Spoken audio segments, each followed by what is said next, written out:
This is the Detroit Sports Podcast Network.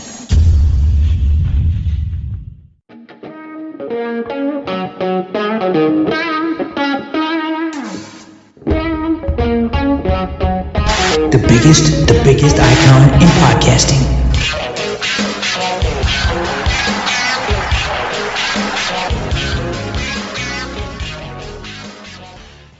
Welcome, everyone, to the latest episode of DocNJock. Boy, it's going to be a good one. We're going to recap what Steve Yzerman said. The Pistons, can they get it to Game 7? Tonight, key night for the Detroit Pistons franchise. They've been gritty. They fought back. Man, we're going to react to one of the worst calls probably we've ever seen. Is it added to the Mount Rushmore of shitty calls that Detroit has faced? And then we're going to break down the Detroit Lions draft. What did it mean? 7 picks. Did Brad Holmes flex again? Is he now getting a little too cocky with his delivery of explanations when he's questioned by the media? Welcoming in my guy, Adam, the Jock Strozinski. We got to start, cuz. Straightforward. Steve Yzerman talked to the media, bores everybody, and now he's added the no comment to his repertoire. Good for him. But he was pressed on the Wallman trade, good for the media. He was pressed on, should he be on the hot seat, good for them. But the one thing that we're going to talk about, which is clear. He told everybody he doesn't care what they think and what they feel. Exactly. Which, dick. Okay. Which we all know, but in the end, is there a rift with Yzerman and Larkin? Because it was like a ping pong match. Dylan Larkin was like, we didn't add nothing at the trade deadline. Boo-hoo, boo for us. And Steve's like, well, dog, we pay you $8 million and we have a bunch of other talent. It's probably your job to go do that.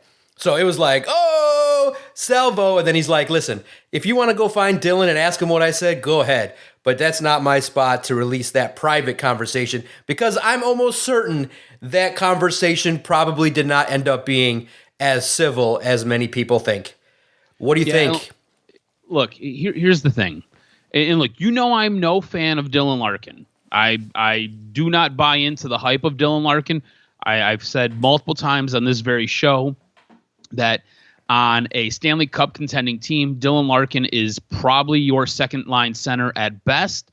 And if not that, he's a third line center on a Stanley Cup winning team. So just to kind of keep everything in perspective, I do not lick the feet that Dylan Larkin walks on. I am not a fan of Dylan Larkin. All that being said, I think in this press conference, I think Steve Yzerman, specifically with that, came out and looked incredibly petty. I think with Dylan Larkin, he was asking for help. I think both these guys are now using the media to kind of voice stuff at each other. It's almost very passive aggressive. Dylan Larkin was saying, look, we needed help. We needed something at the trade deadline to help get us over the hump. This is obviously the third March in a row where we've had this epic collapse. We needed something, and the front office did nothing. And if the front office is looking at me to do things, look at what you surrounded me with. And Steve Yzerman even addressed this in his end of the year press conference where he basically said, our pro talent scouts are figuring things out. They're coming together. Wait, what? Figuring things out? Your pro scouts are figuring things out? These are guys who should be awesome at their craft. These are guys who should be, well-voiced and well-versed in all of this stuff with pro player personnel. They're figuring out their craft. They're figuring out what they're doing. That would be like me and you going for a job interview and for this specific role specifically, and him being like, well, what do you guys do? Well, we watch a couple of games here and there, and we know some stuff. Okay, cool. Good enough. Here's the job. Like, that's what it's like. That's what it sounds like his pro personnel staff is. They're figuring some stuff out. Dude, your pro personnel staff has sucked for the last 5 and 6 years. It's been bad. They're just now figuring stuff out. Like, I sent it to you in a text message. The veil has been lifted. We all see the emperor has no clothes. The only one who doesn't believe it is Steve Yzerman. He's the only one who doesn't believe that he, to me, it feels like he doesn't have as much control as he thinks he has. And it's more just because of the guys that he's hired and the places that he's put them in. Circling back to the Dylan, I don't want to get too far off on that tangent because I feel like we'll talk about that here in a minute. But I feel like Dylan Larkin, at the end of the year, basically said what was being said in that locker room. He was the voice of the guys. Steve Yzerman came out and basically was like, well, we pay you a lot of money to do a job. We need you to go do that job. Dylan Larkin was like, I'm trying to do that job, but the guys you've surrounded us with, it just isn't cutting it. And to me, it just kind of feels like it's a lot of finger pointing, which is a really, really bad mix. When your captain and your general manager are now pointing the finger at each other, it's never a good look. And look, I think Steve Yzerman did himself zero favors with his end-of-year press conference. He wouldn't answer questions. He seemed condescending. He seemed cocky. He seemed arrogant. He seemed like he thought he was the smartest guy in the room. Here's the thing, Steve. That Tampa Bay team that everybody wants to give you credit for building, you might have did it in the draft. It was another guy who came in and really solidified everything in that locker room with some real players, with some dudes who had been in the NHL, with some guys who did it day in, day out. It was another guy who won that Stanley Cup. It wasn't you. Yes, you drafted. I think he was responsible for Stamkos. Might have been. You drafted quite a few guys. Vasilevsky, Kucherov. You drafted a lot of those guys. That nucleus. You did that. Good for you. But the guy who put them over the hump and helped win them the Stanley Cup, it wasn't you. That wasn't you. You bid your adieu, and you ended up coming over here, and you've been wrecking shop and ruining things for the last 6 and 7 years. So, like, that was on you, homie. Like, he just looks so small, man. And you know I'm a huge fan of Yzerman. Huge fan. That press conference killed me to listen to. It was disrespectful. He was so confrontational and agitated with the media, and they're just doing their job. And I don't need you to give them a pass or take it easy on them. I just need you to be respectful of the job they've got to do. They've respected your job, and you've done a shit job. And it's their job to hold your feet to the fire. They are the vocal conduit to the fan, and the fan they're the people who kind of exchange that information between you and Red Wing fandom and Red Wing fandom to you. So like you got to take it on the chops, man. I was so upset and so disgusted. And look, I know you and I talked about it a little bit. And you gave me a little bit of a homework assignment, and you had me go look to see if there were anybody that could possibly be traded for Dylan Larkin. And I went through and I just kind of looked specifically based upon price, right, on what their contract is. Age also plays a factor. Most of the guys who are earning this type of contract that Dylan Larkin earns, they're right around that 28, 29, 30-year-old age mark. So age is going to be fine. There's not a lot of guys out there that you can really trade for with that dollar amount. If you're going to get somebody who's willing to take on that salary, I don't know if there are guys that you necessarily want that's going to be an immediate benefit to you. To me, it really feels like if you're looking to trade Dylan Larkin, you're looking to move on from Dylan Larkin, which is something that we've called for before he ever got the C. If that is what you're looking to do, there's nobody out there who's going to help put you over the hump and get you into the playoffs and have you contending for playoffs. Like it's going to be these packages of players, prospects, and draft picks, and you're going to be trying to offset money. It just isn't going to work. You kind of where I'm at right now. I feel like you've made your bed, and now you've got to lie in it. Dylan Larkin is here for the long haul. Obviously, not going anywhere. I really do feel like we are like one of the only podcasts that really talk about him going anywhere, anyways. But he's not going anywhere. He's going to be here. So Steve Yzerman has to figure this out with Dylan Larkin as his captain. If you want to strip him of his captaincy, that would be a big move. That would be a monster slap in the face. But if that's what you want to do, you have every right to go ahead and do it. I don't think it's going to change the dynamic of what's going on in that locker room. I think it is a bigger issue with the guy who is picking the groceries and the guy who is trying to put the team together and less on your captain. So I just feel like Steve Yzerman has made a monster mess. And I feel like the way he opened that press conference and the way he continued to orchestrate and move through that press conference was just a complete abomination. It was horrible. Yeah, and look, we have to acknowledge that Dylan Larkin does have a no-trade clause. But, I mean, if you tell him, look, we're not interested in your services anymore, you could do right by him by sending him to a team that has a player maybe that you want in return that, for sure, you know, that is a contender. Like yes. Dylan Larkin wants to win. So the no-trade clause clearly gives Larkin an advantage. But if he continues, I mean, you know, this could be something to monitor. But, yeah, I think clearly what everybody notices is that Steve Yzerman is not doing the job to the level that we think is expertly And we don't need you to sit up there and tell us that this rebuild sucks. Yes, tell us how you're going to fix it. Tell us the talent that is going to come here. I don't care that you're going to spend money. Yeah, no shit, you need to spend money. No duh. We know that you got to go out there and get the talent. The problem is none of us trust you right now that the talent you're going to get is going to help on the ice. And dude, when you're going out there signing guys like Andrew Kopp, and you're going out there and you're signing these guys, you're giving them like 4-year deals, and it's a big chunk of change. We know when Andrew Kopp comes in, we know what he's going to be. And it's not working. It's not working. That's not the guy you need to be spending money on. It's the pro personnel department of this team is absolutely horrible. Absolutely horrible. And then you look at what he does at the trade deadline. You trade for a guy, what was his name? I want to say Mike Smith, but it wasn't Mike Smith. It might have been Mark Smith. I don't know. Craig Smith. That's who it was. Is a bag of pucks is what you should have got for this guy, or what you should have gave away for this guy. And you got Peter Mrazek. Like, that's not winning you games. That's not getting you into the playoffs. Like, I'm a podcaster here in Detroit. I can tell you this. You're Steve freaking Yzerman. You're supposed to have the answers. You're supposed to know these things. This is the best you could do. You're coming to us and you're telling us this is the best I could do, guys. Get real, man. Get real. No. What do you think about this? There was a lot of talk in that press conference about him possibly being on the hot seat. And I feel like you and I believe he should be on the hot seat. If anything, that hot seat should be turned up to at least 8.5, 9, if not a little bit higher. But he seems to sound like there is no hot seat. And he doesn't necessarily have to answer to any of us. And it seems like the only person he has to really worry about is Chris Ilitch.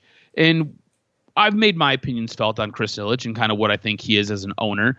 But it really does feel, and I said this to you in a text message before we did the show, it feels as though he's waiting for Jim Devellano to pack up his bags and move off into retirement. And once Jimmy D moves out the way, he's going to take over as the president of the Red Wings, and there will be somebody else who will take over as the general manager. And right now, he's just keeping the seat warm until Devellano figures out that it's time for him to retire, and he wants to move on with whatever it is that he's going to do. And it feels like Steve Yzerman, as I kind of work through this, talking about it out loud, it seems like Steve Yzerman is trying to build this young nucleus, trying to build this team that when the next general manager steps in, he will be able to have that success where he can kind of take this team to the next level. But in the meantime, it's going to be nothing but growing pains, and we've got to stomach this, even though it feels like this team should have the ability to get into the playoffs and compete for playoff spots. It feels as though Steve Yzerman is in no hurry to do really anything, and it feels like he has a job that has been promised to him that's on the back end. And in the meantime, he's going to keep the general manager seat warm so he can just transition into that when that time comes. Does it feel like that to you, or am I crazy? No, it has a feel of like Steve Yzerman's kind of like the sludge guy, you know what I mean? Like the transition general manager, which is weird. Like you think that, he's not an interim. He's a guy that holds the keys to the success of the franchise. So I don't like that vision. I think that this year there is a little bit of both, where Yzerman thinks that the talent level was good, but maybe some leadership and some, morale issues peaked in. But at the same token, I could see where the players are like, you could have just given us a bone with one talented player, a scorer that could help out. So I see both sides of it, and it's a crazy situation. And I just think that right now morale is low. They're not making the postseason. Dylan Larkin now is voicing some things that he shouldn't be voicing externally. So Steve Yzerman right now, is in the crosshairs. And I do think if he doesn't make the postseason next year, he should be fired.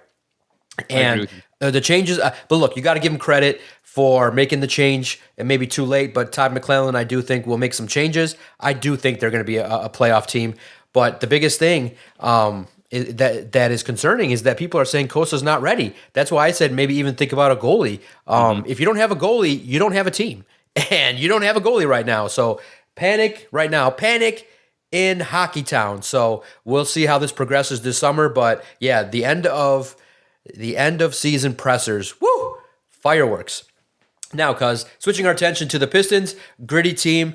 But I got to ask you this. What was your reaction to one of the most bullshit non-calls in the history of the NBA? And what made it so worse in game number 4 was the fact that you you had the NBA within like 45 seconds come out and say, "Oh yeah, we fucked up.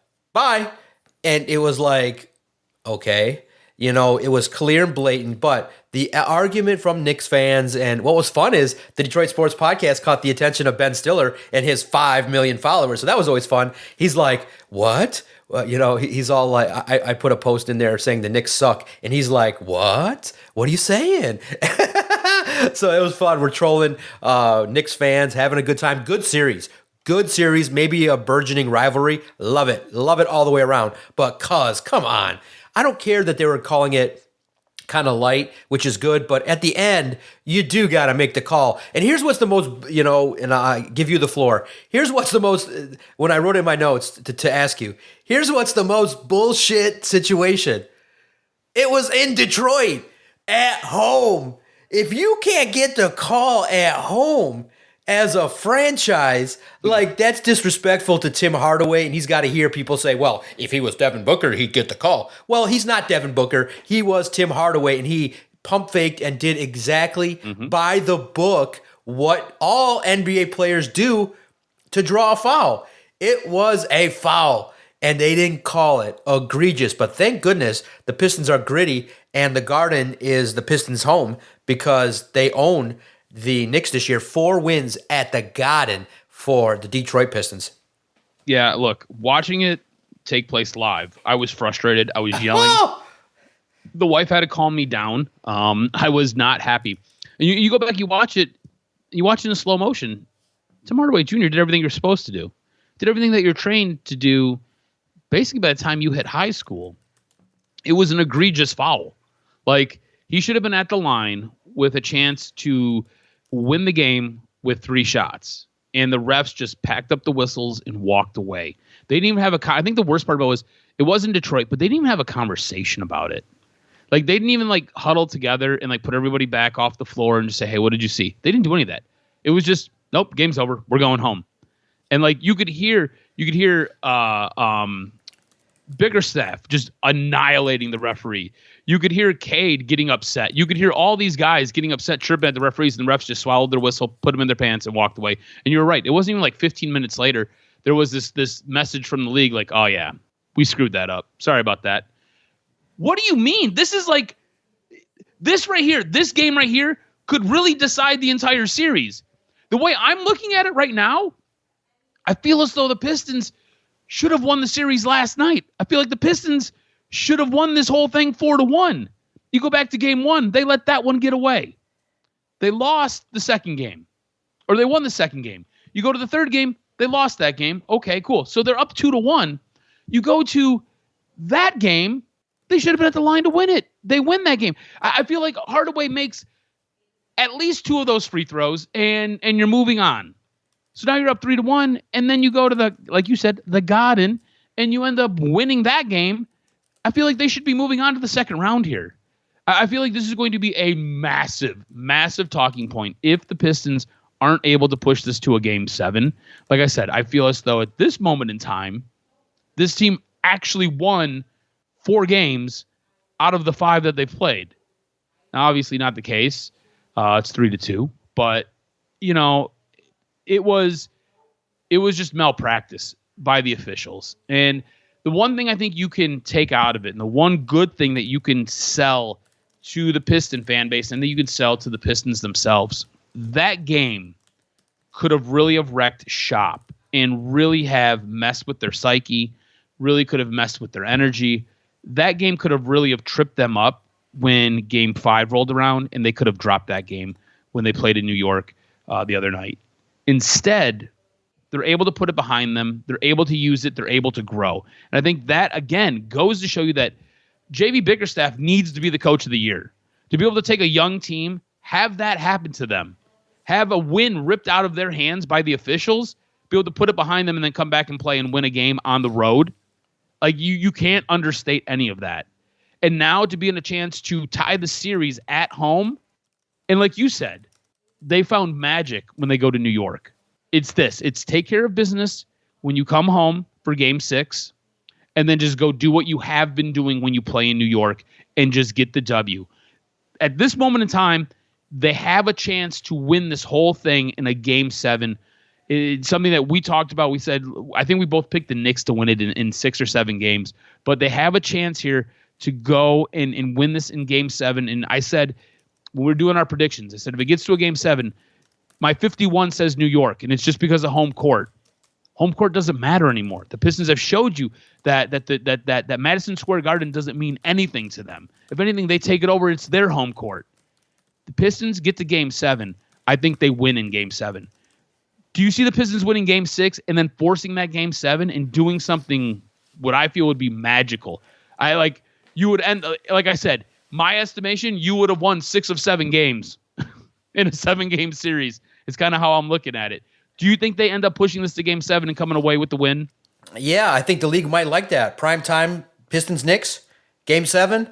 So let's because it's unreal that the Pistons have lost that many games, NBA franchise record, that many games in the playoffs at home.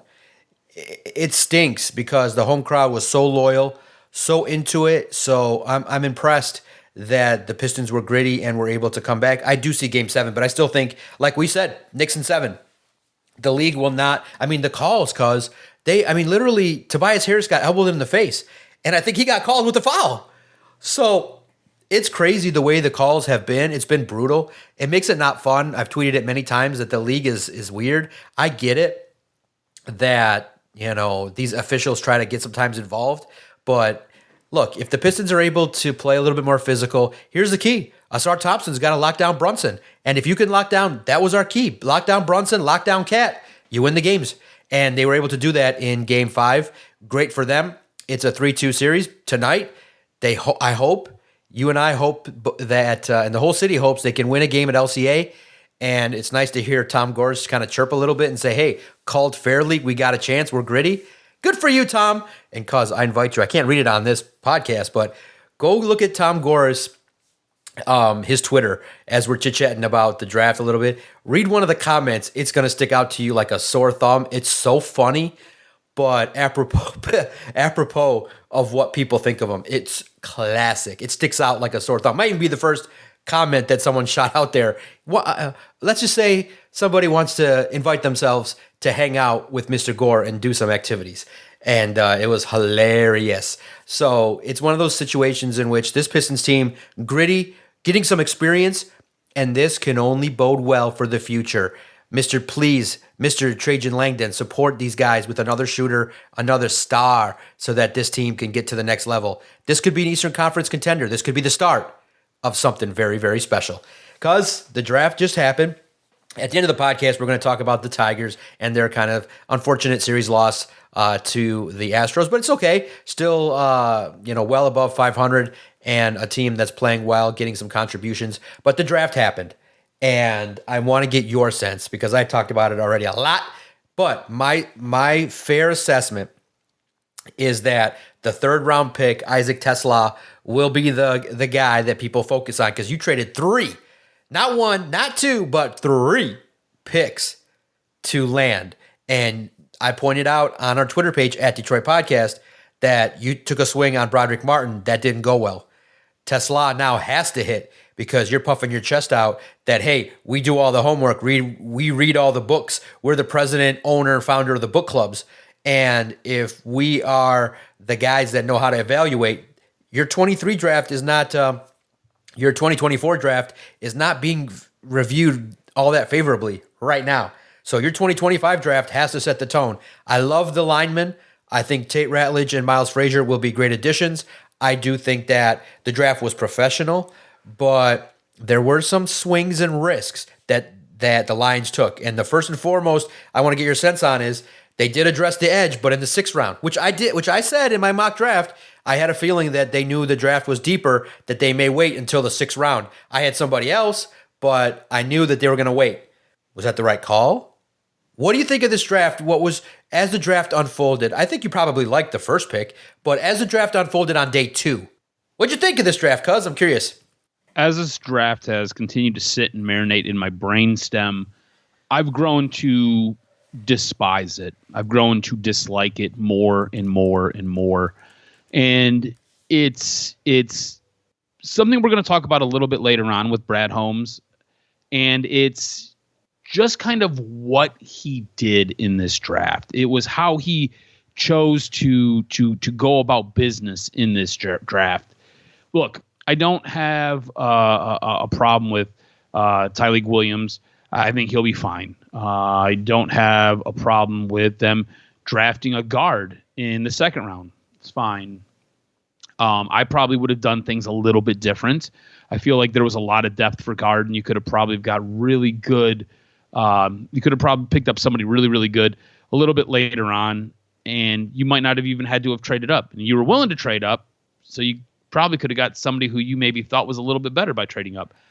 The drafting of the edge in the 6th round, and the guy that they got out of Boise State, he could become good. He could become something.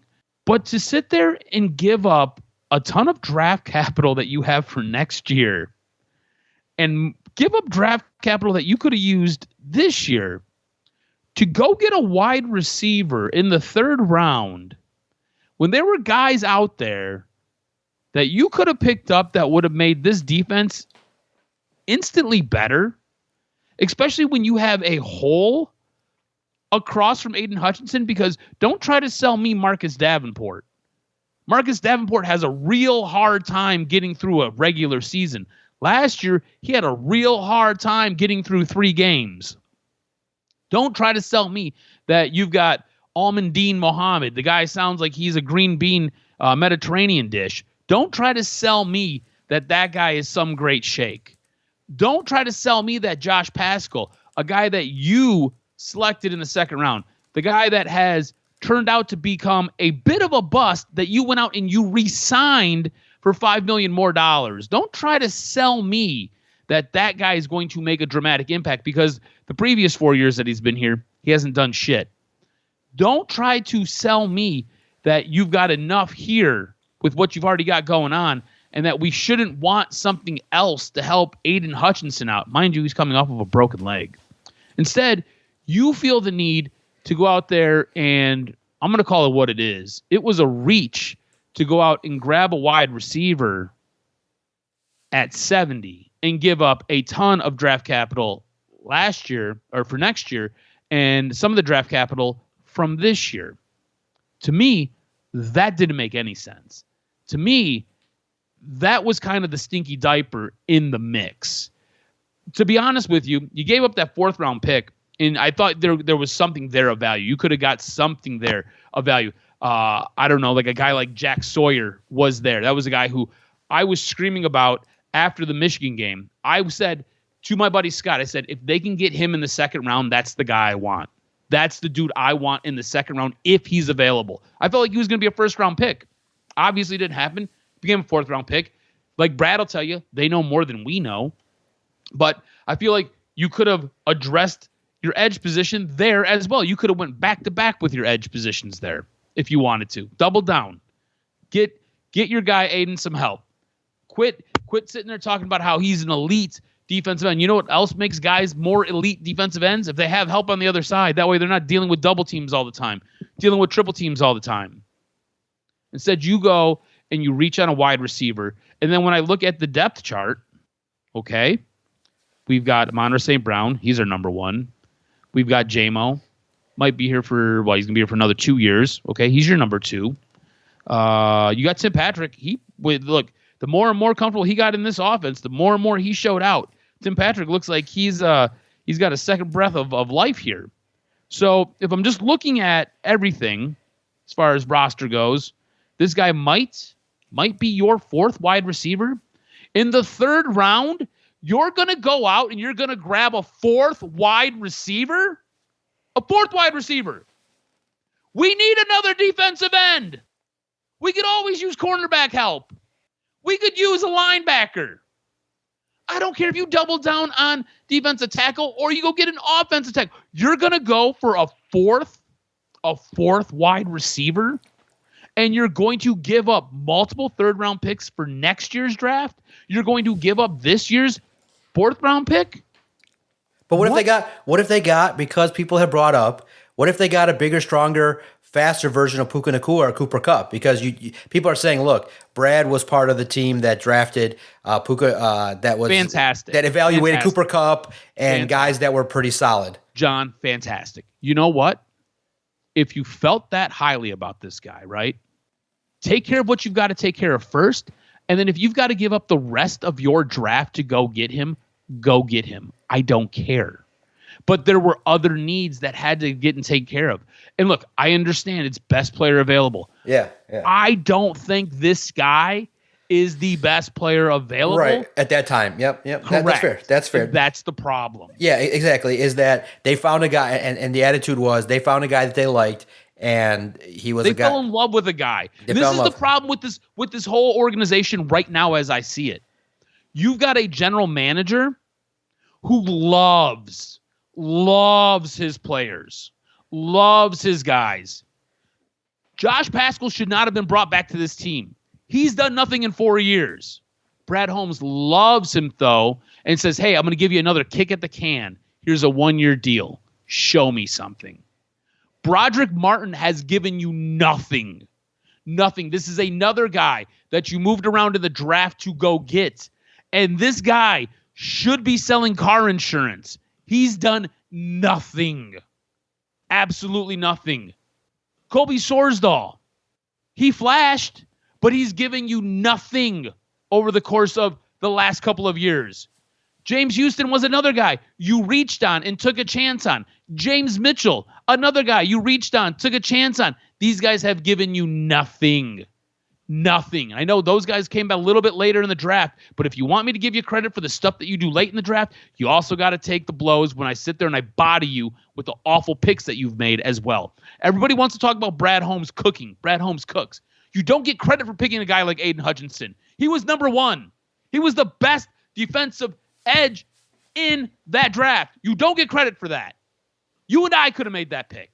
You don't get credit for that. Right, no doubt. So it's crazy because you look at it and you say, okay, what do you think of the guy that they did pick in Ahmed Hassanian? Because he only played football since 2019. He's a project, and he will develop. But the way I described it in all the talks has been that I love the future, but I'm scared shitless about 2025 because this doesn't look like a Super Bowl team. No, it doesn't look like this is scary. Yeah, exactly. It's scary. It felt like more of a draft of a team that came off of a Super Bowl win, as opposed to a draft that you need guys that are going to contribute right away. And so that means that Brad Holmes loves his own guys that are already on the team, and I think it's a gamble. I think now for the first time, the Lions. It was a good draft. I think the prospects have a chance to make contributions, but it's going to take time. And so that's where I'm like, man, for 25 in the Super Bowl, I still think you are not that much ahead of the Rams or the Commanders, and I think you're not as good as the Eagles, who got the guy that I wanted. I thought Jahad Campbell might have been perfect for the Detroit Lions, and of course he goes to the Eagles. So I like Tyreek Williams, but it kind of speaks to, man, what would have happened if Aleem McNeil doesn't get hurt? Mm-hmm. You might have been able to make some moves, but the Lions have indicated they tried to make a lot of trades, maybe for an edge rusher. According to Brad, which is not bad to admit, but you weren't able to execute. But you were able to execute for a wide receiver. Here's which the thing. Sucks. This is what I'm saying. I'm saying according to Brad, because Brad could just be blowing smoke up your ass. Yeah, we don't know. According to Brad, there's been no general manager who's come out and double confirm this for you. But here's the thing. I don't mind Tyreek Williams, right? I get it, right? Me and you talked, I think it was Saturday, about the pick. And he comps to Aleem McNeil. So you mean to tell me in 2 years I'm going to have two Aleem McNeils in their prime? I mean, that sounds great. That sounds great. Yeah. Right? Like, Aleem McNeil is a dog. He is a dog-ass defensive tackle. Like, he is a dog. You want more guys like that. So if you can go get another one, cool. I got no problem with that. That's fine. Do I think you could have had a linebacker out of Alabama who could play multiple roles and do different things for you? Could play up on the line, could play off the line, could give you different looks and make your defense maybe a little bit more lethal? Yeah. And would that have been cool? Because that could have been the guy who could have given you a little bit of a pass rush on the opposite side of Aiden Hutchinson? Yeah. So like when Marcus Davenport, I don't know, when his knee explodes or his back goes out or he pulls a hangnail or he sprains a toe and he's sidelined for the rest of the year, you got somebody who can fill that spot? Yeah. I'm not mad about the Tyreek Williams pick. I think it's fine. I think it's a good pick. I thought with the first 2 picks, you were probably going to go pick big men. Big men in the middle. It made sense to me. So whether that was D tackle, offensive guard, fine. If it was offensive guard, D tackle, fine. If it was offensive guard, edge, or if it was edge, D tackle, edge, offensive guard, whatever, that would have been fine. It was what you did and what you had to give up. It was everything wrapped up in that 3rd pick that, to me, really tainted this draft. Look, I think Tesla could be a really good player. What I've seen, what I've read, it sounds like he might be an incredible wide receiver. But what I'm telling you is nobody but Brad Holmes had that grade on him. Nobody but Brad Holmes thought that highly of him. I feel like you could have gotten him later on in this draft. You could have addressed your edge need and got somebody who could have filled in and helped out, and then you could have went and got your wide receiver. And if all they came away with was a D tackle, an offensive guard, an edge rusher, and a wide receiver, I would be smoking and drinking with you with no pants on because I would have been ecstatic. I would have been like, this is fine. Let's go. Let's go do work. Instead, you come back in the 6th round and you get a guy who, again, is a project. And we've seen how some of these projects work out. They don't. James Houston was a project. He shit his pants on TV. He's no longer on this team. Brad takes these big swings, and a lot of times he misses. Everybody wants to talk about letting Brad cook and how he's his draft guru and how he's got this uncanny eye for talent.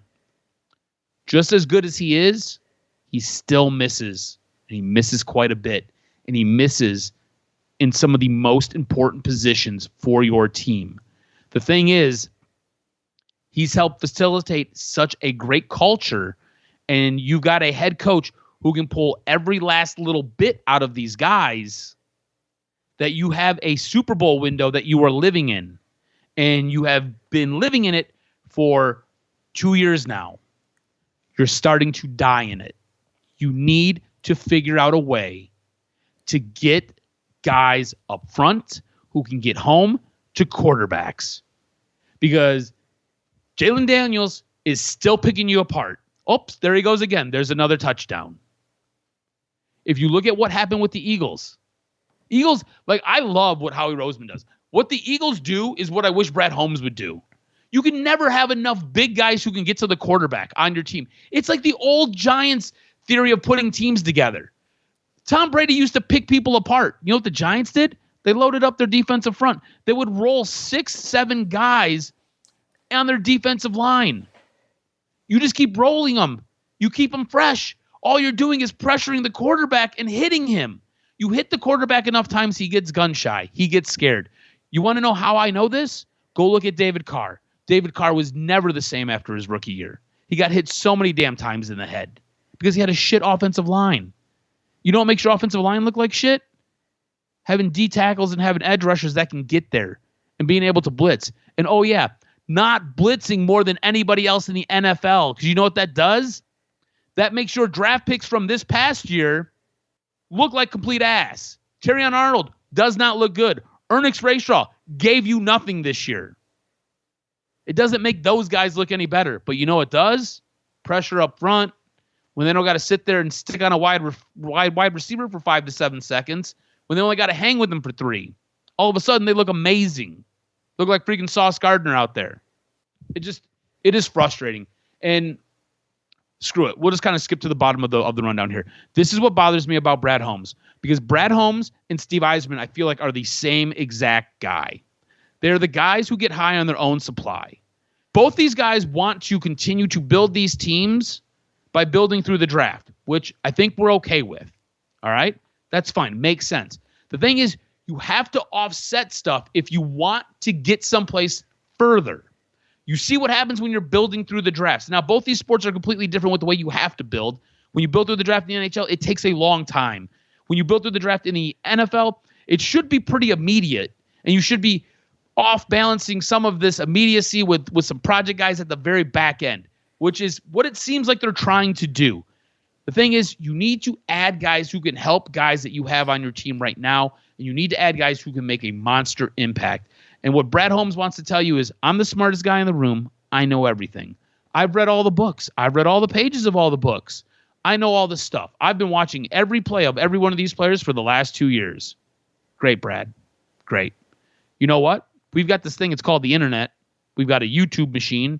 If you're ever on YouTube, go ahead, check out some of our stuff. You can find out some of our old episodes. We got it all cataloged. Right. It's all our there. history's there. But Brad said watching on TV is not. There's different ways to look at it because you can see the coverage and the responsibility. You and I both understand this. Yeah, but here's where Brad kind of gets wrong too, is that a lot of reporters talk to general managers, and so he basically discounts those insiders that talk to scouts and talk to general managers. They don't just how do you happenstance get a lot of the guys in the first round picked? They don't just get lucky. They talk to general managers. They talk. So that's where the trust level comes in from someone like me and you, is that we listen to a Peter Schrager where he says, I sit down at the restaurant and I eat with these people. And they tell me. He creates a mock draft based on what he thinks from what he's hearing. So I get it. What Brad's saying is that there's incomplete information about the evals and the testing and the psych. We're not in the psych room when they do the psychological test. And here's the thing. That is where he has a very valid point. Exactly. He has the psych evaluations and the grit meter. They have a security team that does a monster background check. Right.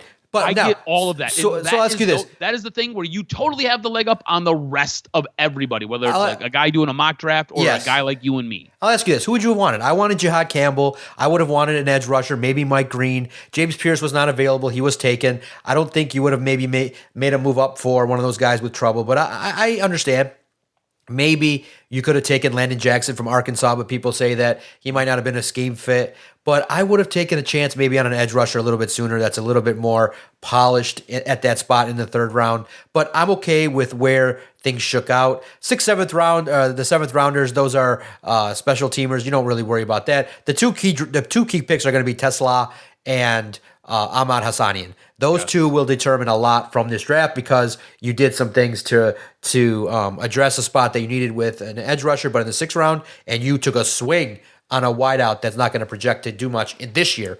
Mm-hmm. So I'm curious, who would you have wanted in this draft? And do you think that Brad should change his strategy in regards to, hey, you know what? If you like guys, maybe you could learn to like a couple other guys and just stay where you are. You don't need to trade 3 at a time going out of style. But he did say the reason why he's doing it is when you rate a draft, he's basically saying, I don't like a lot of the talent that's coming out. Like, you're not going to find an Amon-Ra in the 4th round every single draft. And he's basically saying, my early thoughts about the next year's draft is not that good. But most people are thinking a little bit differently. So a couple of things that you could have did here, right? That would have been happier with, right? With the 1st round, I agree with you, right? You could have went out and you could have got Jihad Campbell. Yep. And I would have been fine with that because, like I said, I feel like he makes your defense. He allows you so much versatility. That's the one thing that they always talk about too is versatility. He can do so many different things. Like I said, he can play up on the line or he can play off the line. He can play inside if you wanted him to. He can play outside. There are so many different things he could do. He would be such an impactful player for you. So I would have loved for that in the 1st round. Then in the 2nd round, you could have came back and you could have did a couple of things, right? 2nd round, you could get really, really freaking crazy with. If you wanted to move up, fine. If you wanted to stay where you were, fine. If you stay where you are, go ahead, take Tate Redledge. Fine with it. Get the guard. That's cool. Or double tap on edge. I know Mike Green has some character issues. Again, it's on your security team to figure out if those are worth it or not. Baltimore said he's fine. I know Baltimore sometimes takes a chance on a couple of guys, but for the most part, when Baltimore says you're okay, you're generally A-okay. So you could have came back with Mike Green. That would have been great. If you wanted to go D-tackle, Shamar Turner, that would have been nice. I'll be honest with you, I didn't know a ton about Omar Norman Lott. I didn't know a ton about him. I was more informed about Shamar Turner. I like that a little bit better. But, you have different options with that 2nd round. And then 3rd round, if you're still looking for your guard, or you're looking to kind of address, I don't know, tackle, whatever the situation may be, there are different guys that you can pick up later on in the draft, and it would have been just fine. It was interesting too. It's interesting because you mentioned Shamar Stewart. A lot of people were down on him because of his lack of production overall in terms of sack numbers, but he did have that kind of compliment that many people would have liked. I get it, but I wonder if that was the guy that they made a couple moves to try and get. And here's what I thought was realistic: is Brad said that when they tried to make moves in the early rounds, teams did not want to come down that far. So the Pistons were at, the Lions were at 28 and 60. So a lot of teams did not want to come down from their spot to 60. So they kind of lends to the idea that after they took Tyreek Williams, they're probably looking for edge in the second round. Or they wanted to get, after the offensive lineman, they wanted to get up from their spot in the third round and go way up. And it just didn't happen. So they found a guy that they loved and they were willing to trade multiple picks for. So it's you're a victim of your own success. And Brad said it takes two to tango. And I do think he tried, but in the end, you're not paid to try. You're paid to make the deal happen. And I would just say this. I do think that good coaches can take a guy maybe that doesn't fit every single checkbox. Like you can fit 9 checkboxes out of 10. If one misses, say, hey, okay, we'll take a chance and coach him up. You know what I mean? Like if Landon Jackson doesn't fit against the run or doesn't do one thing, anchor well against in the pass rush, hey, if they do 9 other things that are pretty good, take a swing. Like you need that. I think Brad not understanding that edge rusher is important. I just think that he looks at it, and I do think he gets it, like conceptually, but he looks at it like we're building a football team. We get guys that he's basically saying, I don't think any of the edge rushers fit all 10 boxes.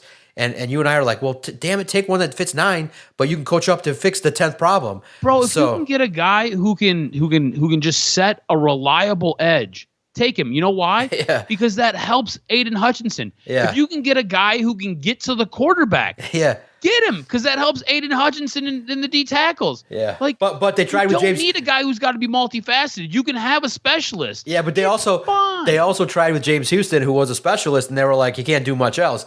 And so that probably pissed off Aaron Glenn, and it pissed off Dan Campbell, and they're probably sitting with Brad going, hey, remember our staple here? Oh, he's got to be a guy that we think we can do something with.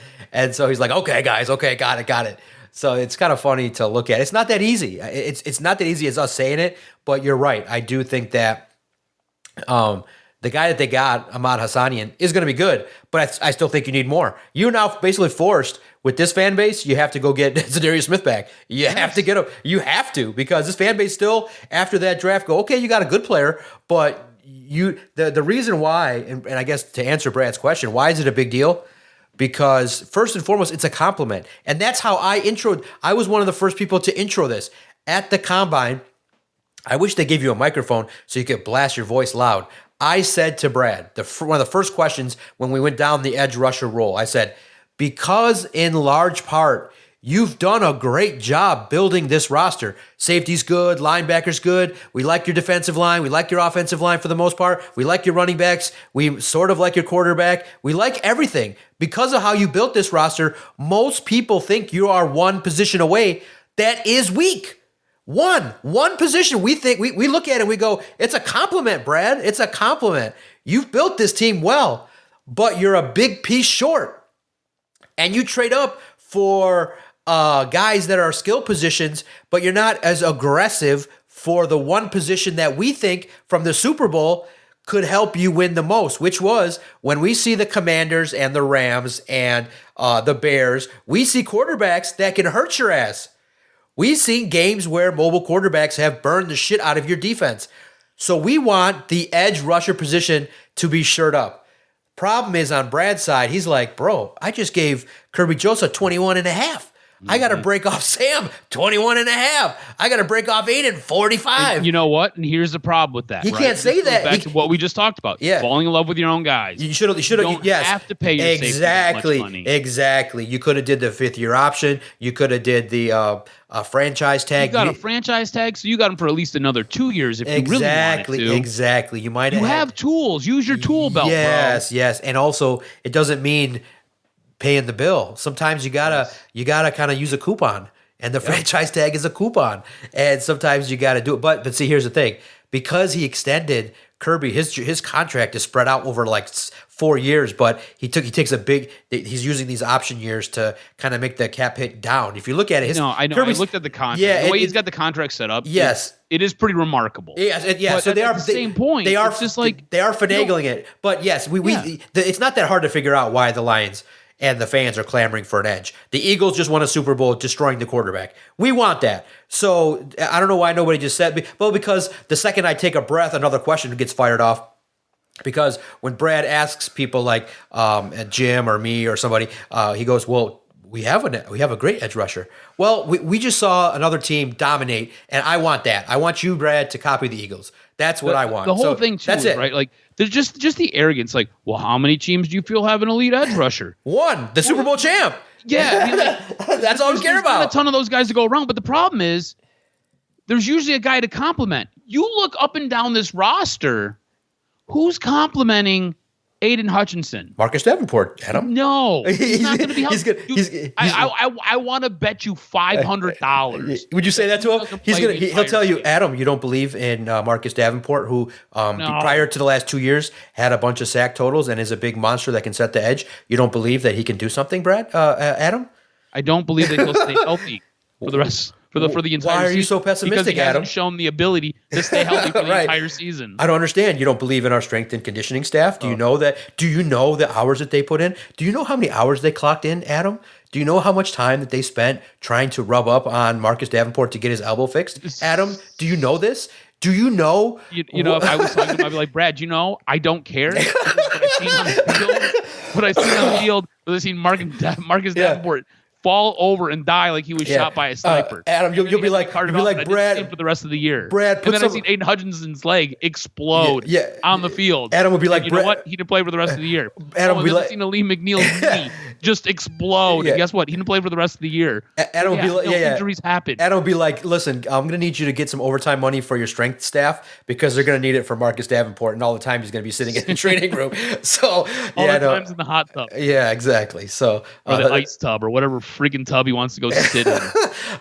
So we'll see how it pays out. This is a gamble. Now it's good. I love Detroit. I love you fans. You guys have now realized that you're not settling. Good for you. Good for you for liking the questions we asked. Also, do you realize this? Besides Trajan Langdon, as of now, as of today, while we're recording, we have like the most unlikable general managers. Right? Like, no, Brad's likable. So arrogant. No, Brad's likable, bro. He should be arrogant. 15 wins, injuries. He's like, we got bad luck, bro. He has an excuse, bro. He should be arrogant, but no, he's not delivering it well because he's trying to get people to say he's just going to do it again. Where he's like, I drafted a running back that you all hated, Jahmyr Gibbs.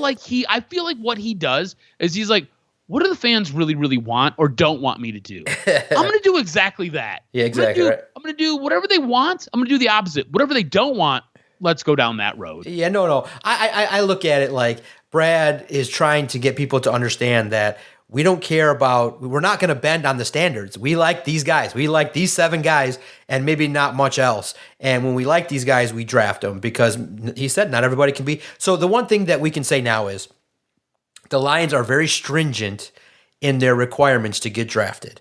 And they're stringent in their evals. And the general manager has a right to kind of puff his chest out a little bit where he can say, look, I understand the need for edge, but collectively, we think with the young talent that we got, we can win a Super Bowl. Now, this year is the year to prove it because he gets an excuse for a 15-win year and all those injuries. They won 15 games, and they were weak in a couple spots. They upgraded those spots. And he's going to stand up there one day and say, you guys thought we needed 2 edges. Well, we had 5. You thought that Josh Pascal and Levi Onwuzurike and Al-Quadin Muhammad were guys that nobody liked. And so we'll see. how it shakes out. But yeah, he put himself out there with this draft. It's now because look, Brad, and I want to say this humbly and respectfully. Yes, you get credit for bringing the Lions back to the island of relevancy. But now that you're here, this is like the floor. Like most fans never liked and detested that the Lions were an embarrassment. Now that you're part of the league and you're part of the winning part of the league. Yeah, now that you're not the you embarrassment. were relegated. Yeah, now that you were relegated to the land of misfits. It was the Browns. Yeah. Occasionally the Bears. Yes, you were in Jacksonville. You were in the shit department. Now that you're in the normal department, that you're in the island of relevancy, we all care about one thing only, the Super Bowl. We don't care about 15 wins. I don't care about division titles. I don't care about how many seats and season ticket members you have that are willing to shill out $400. I do not care. One thing only, Super Bowl or we complain. And that's how good NFL teams are. Let me ask you this. How good did those 15 wins feel? They felt okay, right? They were okay. They didn't feel great when you were getting steamrolled and trucked by Washington in the playoffs, did it? No, it felt horrible. When you were watching your playoff and your Super Bowl dreams go up in smoke. Exactly. It didn't feel good. And this is where we need to be. 15 wins, take them, shine them up real nice, turn them sideways, and stick them up your candy ass. Exactly. We just need a Super Bowl, and then we can all relax a little bit. But until we get that Super Bowl, we will say, Brad, get us the position that we like in Detroit, which is the guy that destroys the quarterback. So let's see what happens. We'll see how this progresses as minicamp. Just news, a little bit of note. The Lions are not having mandatory minicamp with the whole roster because they're going to start training camp early because they're in the Football Hall of Fame game. So it's a little bit of a change in the schedule. You will get a rookie minicamp report next week. First look at the rookies, and then you'll get a couple of normal practices, but no mandatory minicamp for the whole roster. And that's interesting. Let's see how this offseason progresses. But one final note, a couple minutes, 120 seconds, your thoughts on a series loss, a rare one, because they did not lose an opening game of a series.